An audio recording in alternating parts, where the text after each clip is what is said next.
be actually more of a question than anything else. I'll give you my thoughts on this. But I want to know, how do fans feel about Julian Champagnie?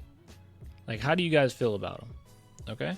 So recently, or actually just now, today, the San Antonio Spurs expect to guarantee Julian Champagnie's entire $3 million contract for the 25-26 season. And the Spurs also hold a team option for Champagnie going into the 26-27 season. You said release? I like him. Very solid player for his price. I think he's our best shooter. I like Julian on the team. I have gotten so many different takes when it pertains to Julian Champagnie, and we rarely talk about him. But just to give you my overall thoughts, I think he's a phenomenal role player. Truly. I mean, yeah, for the price, obviously, right? Like, he's been outplaying his contract this entire time. But I think he is a phenomenal role player. Like, I've seen people bring up to me that they think that he's overrated as far as a defender, which I don't know who's overrating his defense. I have no idea. I don't know who's out there calling him a lockdown point of attack defender or anything, but he's a good defender. He's a fine defender. Like, he's good. Spurs are in a high percentile, I think. Oh, let me see if I can find it. When he's out there with Wemby versus when he's... Let's see. I might not have it right off the bat. It's kind of hard to just find that just thinking about it. But his defense is good. Team defense is good. And it shows up, in the analytics. I will bring this up. We'll ignore the defense for now. I do want to bring this up because I also got people saying that he's bad. He's a bad finisher. And let me see if I can bring this up because that's actually not true. Actually, I think it'll be players stats or something like that. Let's see if we can find this, guys. I'll interact with the chat while we're trying to find this. Julian's a cool, chill guy, great player, bargain contract. He's a good depth player. Yeah, we're in a league full that's all about depth at this point. If you just have to absolutely lean on him, okay, yeah, we're kind of screwed, right? And I felt like early on the season, last season, that's kind of what it came down to. We were just like leaning on him for everything, shooting wise, and it doesn't work well. All right, let me see if I can find this. Is it lineups? No, it's players, general. Is it? Because I want to show the shooting chart here. No, maybe it's not shooting. What the heck is it? It's not shot dashboard, is it? Triples, no, it's none of that. Opponent shooting, box score. I actually don't know what it is. Oh, is it? No, it's not tracking.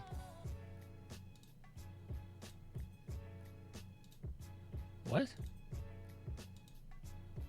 Okay, I don't know what's going on.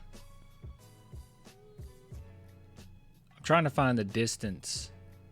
You guys know what I'm talking about? Like the distance from the rim.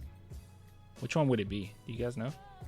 He's notoriously a bad finisher considering that looks he gets to hit the rim. No, it's actually not true. That's what I'm saying. And I want to show you. I remember so many times during the season we got on a run with him in. Yeah, he's good. Bonus shooting. I don't know which one it is. Tracking drives. Ugh, so frustrating. I guess nobody knows in the chat.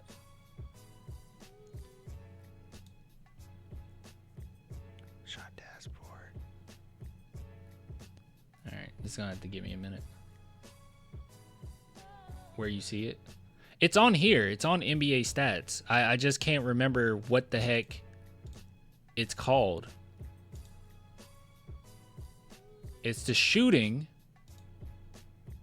but I thought that it was more to it. Oh, wait, it is right here. I'm so stupid. Okay. Good God. It's literally right here. No one called me out on that. I think I clicked on this already. No one called me out on this. All right, so Julian Champagnie. Here, I'll show you. Let's do all. And we'll go down to Julian. So within 5 feet, so at the rim where we said that he's not a good finisher. Let me see if I can show you that you're wrong on that. That's Justin Champagnie. Julian Champagnie, 60%. Now he only takes 2, right? He only takes 2. It's not that many. But I think that why a lot of people think that he's poor at finishing probably has to do with like some missed dunks that stood out here or there. But overall, he's 60% at the rim, which if you want to say like that's not good, I mean, we all would agree that Keldon is really good at finishing. And I remember Keldon being like 62%. He takes a few more though. Keldon.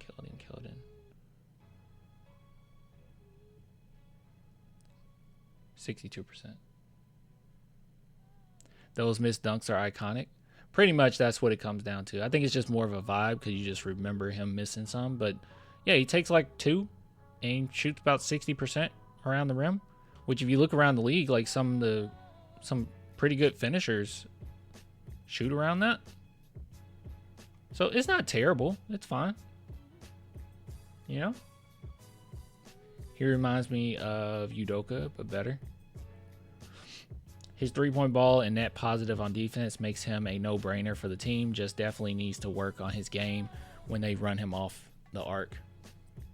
Well, one thing that's going to play in his favor is the Spurs have even more talent now, right? So he can just purely just be a role player at this point. So yeah. Oh, here's Jeremy Sohan. You want to look at everybody? We should just look at everybody on the team. Jeremy Sohan is about 67% within 5 feet. He shoots about 6 of them. I want to do Wemby. Control fine. Let's do Wembanyama. Wembanyama, 72%. Vassell, 58%. Who else should we do? Wesley.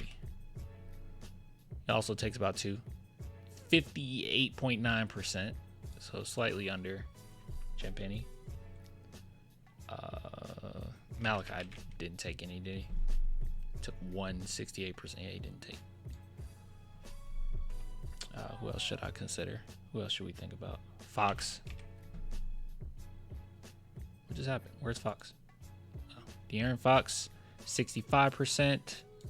Castle, 60%. I do want to do Chris Paul. Wait.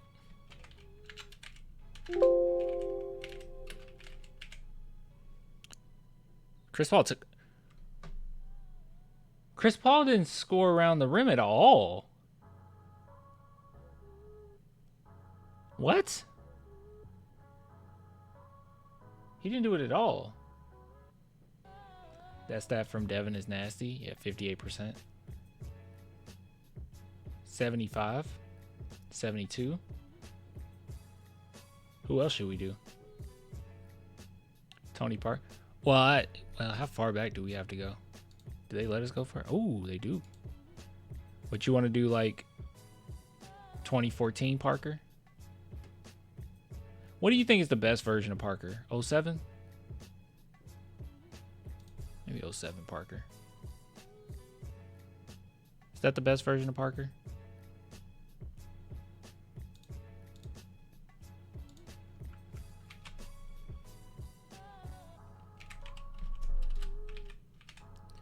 %. Tim Duncan was 66%. Well, Parker was close to 64%. So yeah, so if you're in the 60s, it's considered good. I would say 07 Parker. You say 07, 08 Parker is the best.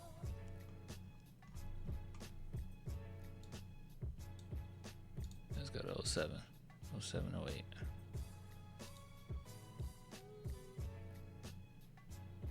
I think around 2010 Parker was 5th in MVP voting. Let's see, where are you, Parker? Oh.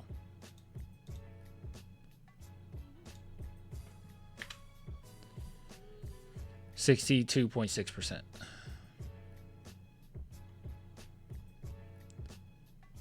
Wemby better than Parker and Timmy. Wemby is ridiculous. Him being 7'5" helps though. You just gotta score at will. Let me see, is there anybody else that we should mention on our team? Check 2013 Parker. 13-14 or 12-13. I'll do 12-13.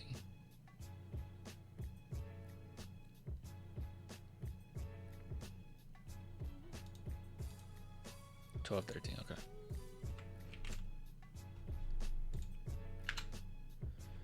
%64%. He's been pretty consistent.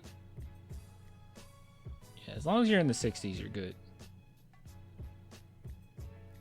Oh, 07-08 was Parker's 5th in MVP voting. Okay. Also, remember that was a different era, more physical in the 2000s, especially around the rim. Yeah, that's true too. It was that what made Tony Parker so incredible, because there were so many big men, like traditional big men, defensive big men in the paint. And he was able to do that. This is another reason why I think you guys are going to realize Dylan Harper is quite elite, right? Shot nearly 70% around the rim, which is extraordinarily impressive in college because there's no 3-second rule. And most of the attention was on him, an ace. A lot of attention on him, though. And he still managed to finish at that rate, which is crazy.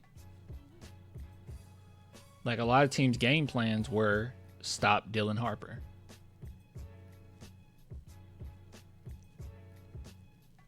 Prime Tony Parker would be a god in today's game. I feel like no. Of course he would. Yeah. Of course he would.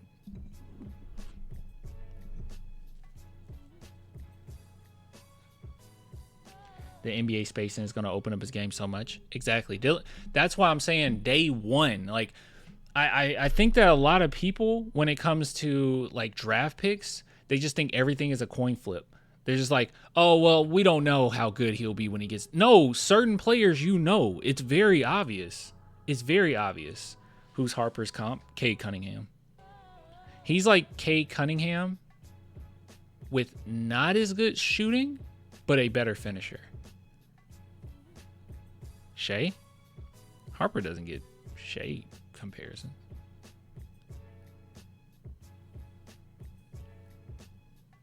Castle is Harper's comp.